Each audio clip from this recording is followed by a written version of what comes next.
Hey y'all, Harold here, and well, I'm working on organizing my shop, and as I was going through, I stumbled across a couple of Cat 5e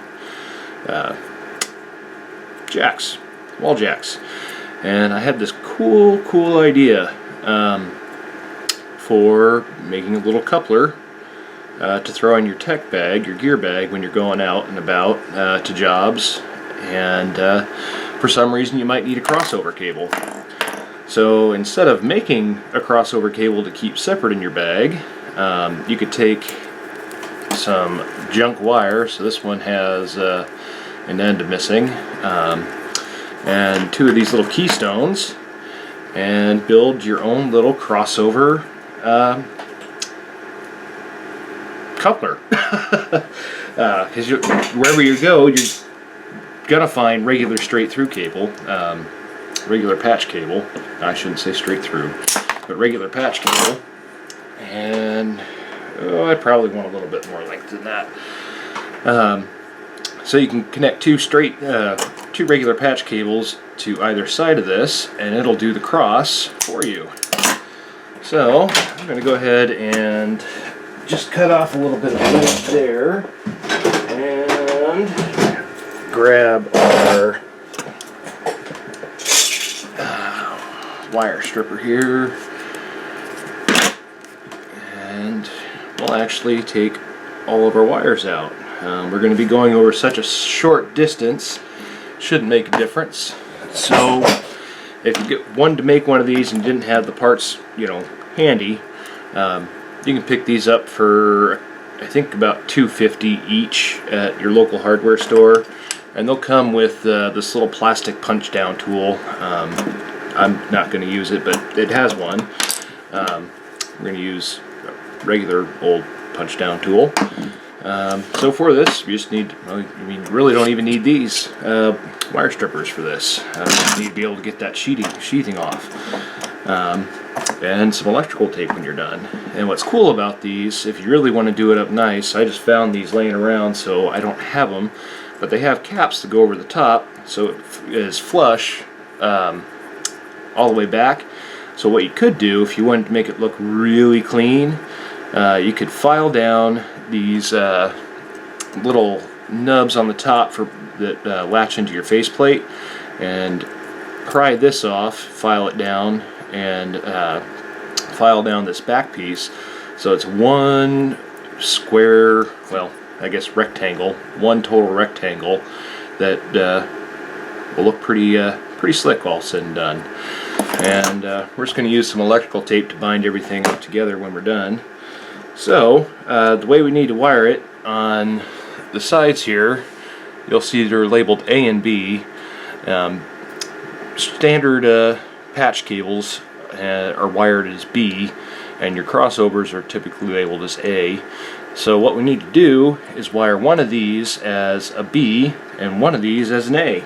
That will effectively, what it does is it'll cross our transmit and receive pairs, our greens and our oranges, to make two computers talk directly to each other. Of course, there's client side configuration that's still required, but that is definitely doable.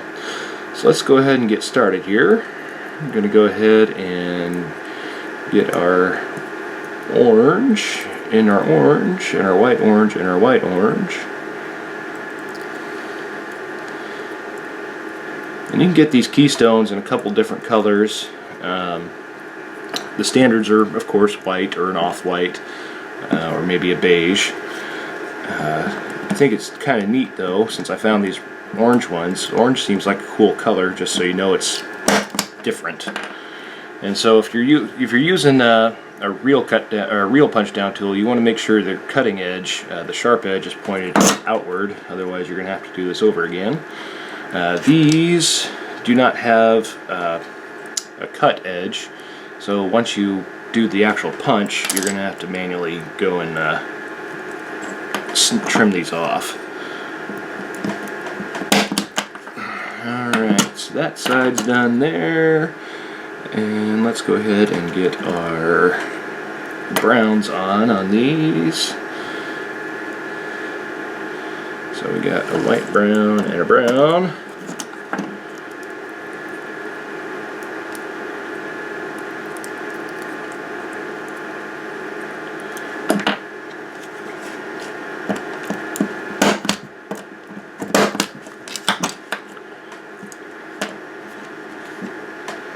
And let's go ahead and get our greens in place. So we're wiring this particular one as B. So green and white green, like so. And these are Leviton jacks. There's a bunch of different manufacturers out there. I know Home Depot is typically not carrying Leviton any longer. I'm not sure if Lowe's still is. I just bought some. E-Tech is who Home Depot's carrying now. So they'll all work just the same.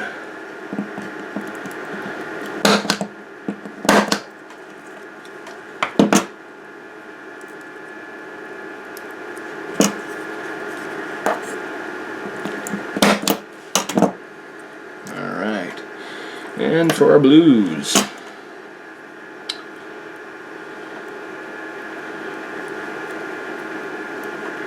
Da-da-da.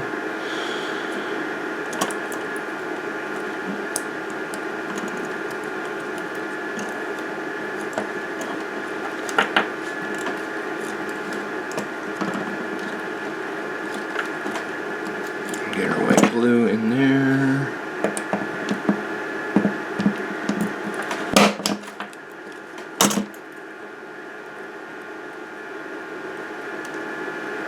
And our blue in here.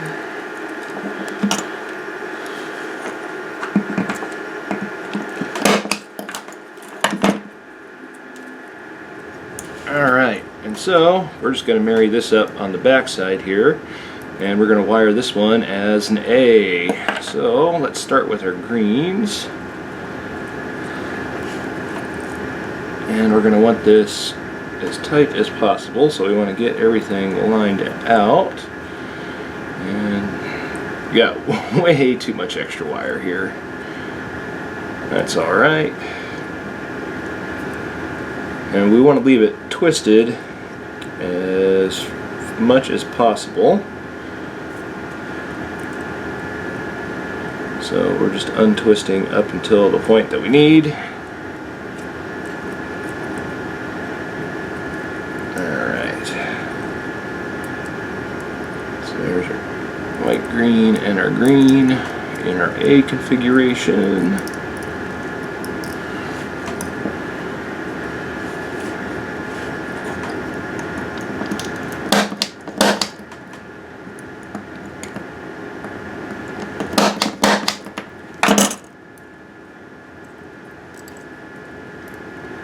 And let's do our browns because they're furthest up. That'll help sort of hold everything together while we're doing this, doing these on opposite ends. And there's our brown and our white brown.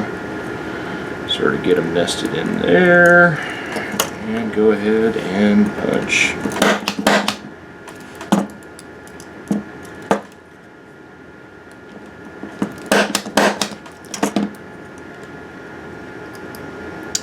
And so we got our oranges.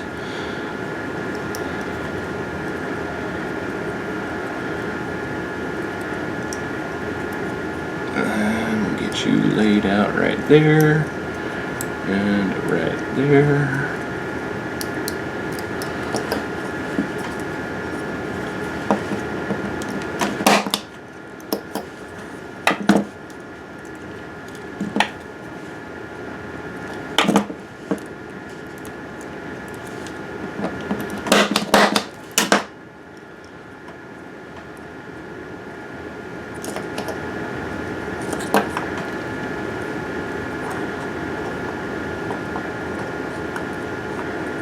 And our blues.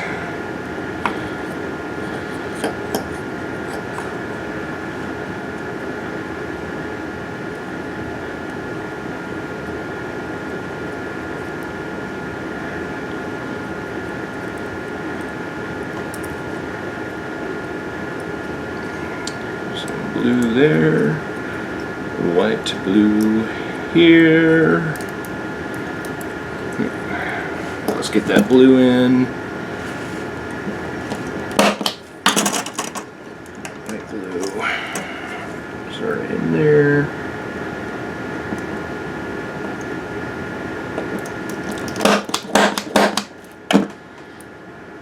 And there's the wiring, all said and done. Well, like I said, if you have the caps, put the caps on there, and if you want to make it look real clean, do the filing. But then just take some handy dandy electrical tape just to make sure it's well, looks clean and is buttoned up nice and well, and then apply liberally.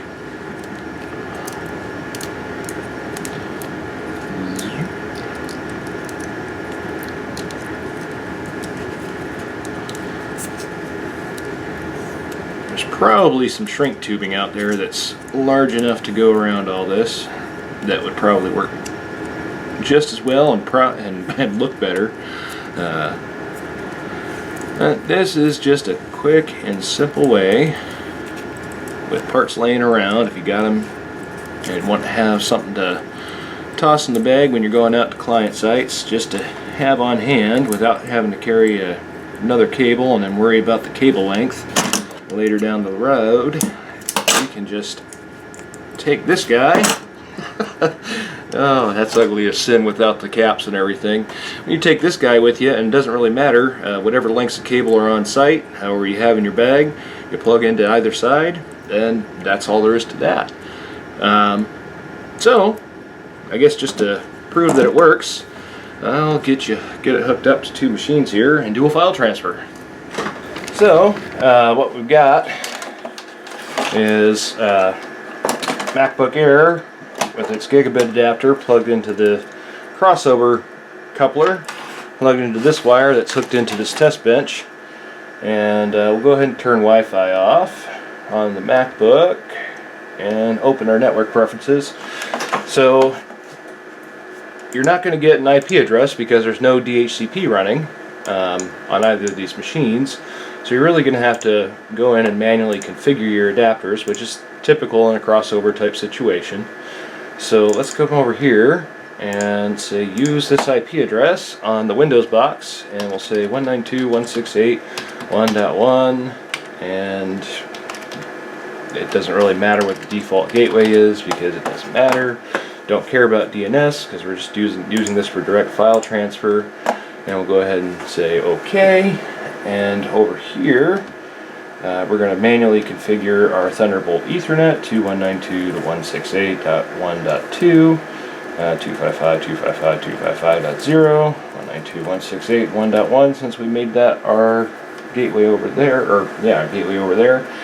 And let's go ahead and connect to 1.1 and sign in, and there's no volumes available, but let's do that again with $.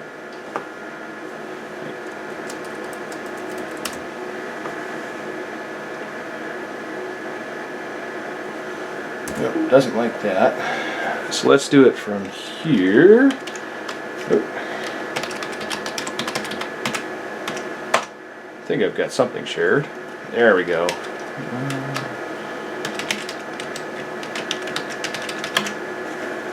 There we go. So, hey, we can see our SimCity 4 folder, and there's a config. So we're opening files from this MacBook directly, just over our crossover bridge that we made. So, cool little tool, and you can use whatever standard Ethernet cables with it, and good to have in your tech bag. So, I guess that's all I got. You guys have a great day, and we'll talk to you later. Bye.